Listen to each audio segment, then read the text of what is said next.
Persekutuan Kaum Wanita Gereja Kibait di seluruh Nusantara.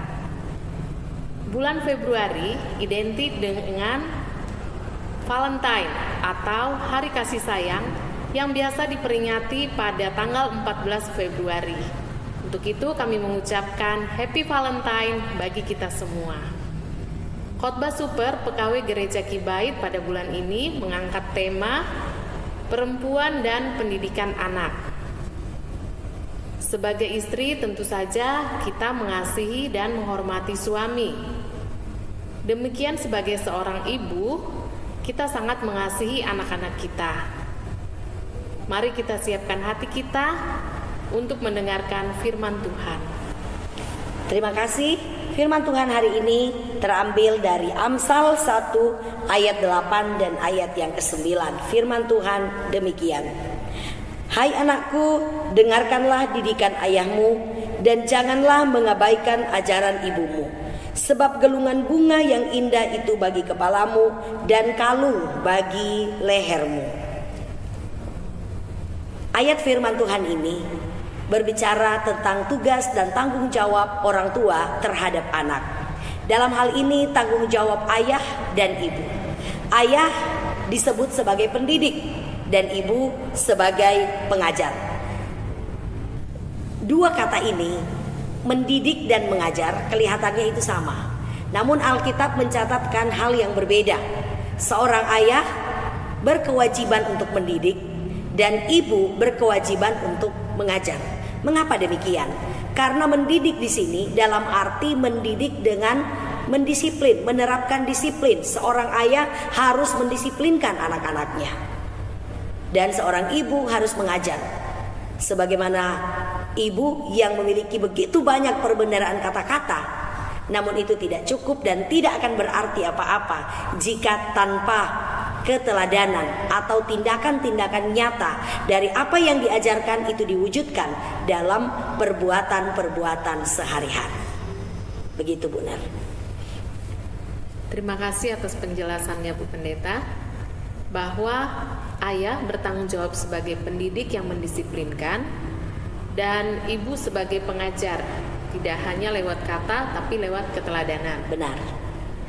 Selanjutnya di ayat ke-9 ada kalimat gulungan bunga bagi kepalamu dan kalung bagi lehermu. Ini artinya apa ya?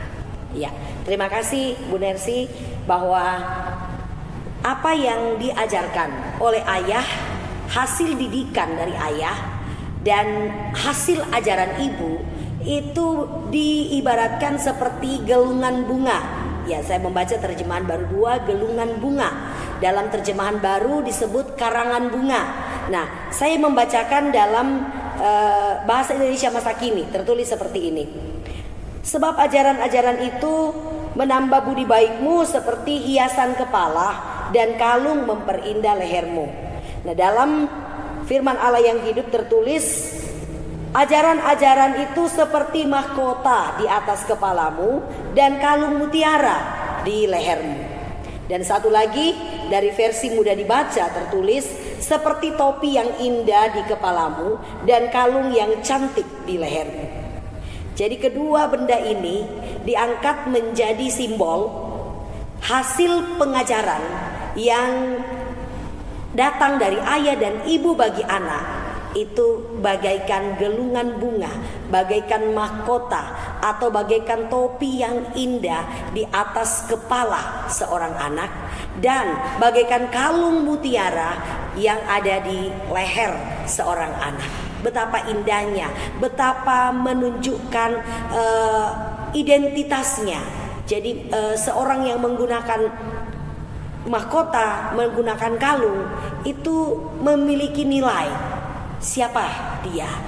Yang dia gunakan itu adalah simbol tentang kemuliaan yang ada padanya, tentang dirinya, identitas siapa dia. Dengan demikian, didikan ayah dan juga ajaran ibu itu akan memberikan manfaat yang sangat luar biasa dalam diri seorang anak. Anak akan memiliki identitas diri yang benar di hadapan Tuhan. Anak akan menunjukkan siapa dirinya. Anak itu akan memiliki kualitas hidup, akan memberikan keindahan tersendiri dalam hidupnya, dan itu akan nampak dalam nilai-nilai yang ia berikan. Bagaimana ia hidup itu sangat ditentukan oleh nilai-nilai yang ia terima. Apa yang akan dia pikirkan, apa yang akan dia lakukan, bagaimana dia berperilaku, bagaimana dia berkata-kata. Itulah yang dimaksudkan dengan galungan bunga, itulah yang dimaksudkan dengan kalung yang indah, yang akan nampak, yang akan dilihat oleh banyak orang. Nah tentunya kita semua mau bahwa anak-anak kita akan dipandang seperti itu oleh masyarakat.